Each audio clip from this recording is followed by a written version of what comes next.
Plane carrying 6 people crashes in northeast Philadelphia, unleashes mushroom explosion. The plane fell from the sky and exploded into a fireball in a heavily populated residential neighborhood near the Roosevelt Mall. A Learjet 55, carrying 6 people, crashed in northeast Philadelphia shortly after 6 p.m. Friday, according to the Federal Aviation Administration. Operated by Jet Rescue Air Ambulance, the aircraft was traveling from Philadelphia to Tijuana, Mexico, with a planned stop at Springfield-Branson National Airport in Missouri when it went down, setting several houses ablaze near Roosevelt Mall. Jet Rescue Air Ambulance confirmed in a LinkedIn post that there was a pediatric patient aboard who was accompanied by her mother and 4 other individuals.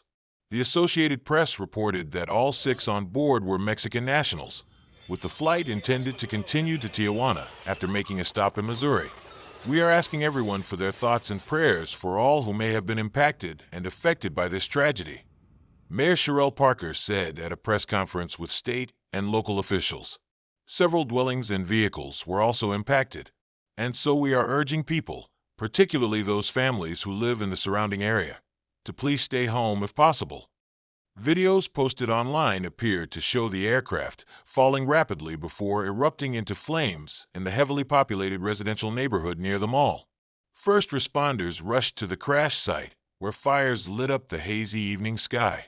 At least 6 people were admitted to Temple University Hospital's Jeans campus with injuries related to the incident.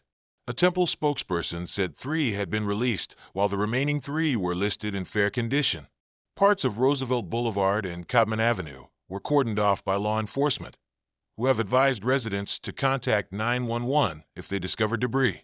If there was ever a time when we needed to affirm what the One Philly philosophy means, the time is now, and I'm very proud about how our federal, state, and all of our local partners are working hard to deal with this tragedy, Parker said. The crash occurred only days after a deadly mid-air collision involving an American Airlines regional jet and a U.S. Army Black Hawk helicopter over the Potomac River near Ronald Reagan Washington National Airport. All 67 people on the 2 aircrafts are presumed dead. A large multi-agency contingent, including Pennsylvania State Police, PennDOT, Pennsylvania Emergency Management Authority, and the State Department of Environment Protection, was mobilized to manage the site. What you're seeing here is a unified response to an awful aviation disaster. Government. Josh Shapiro said, "For as awful as that aviation disaster was, tonight we also saw the best of Philly. We saw neighbor helping neighbor.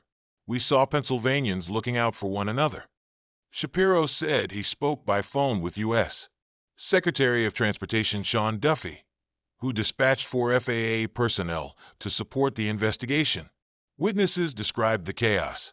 Among them, 37-year-old Southampton resident and Ukraine native Vadim Osipov said he initially believed a nearby gas station had blown up when he saw a mushroom explosion.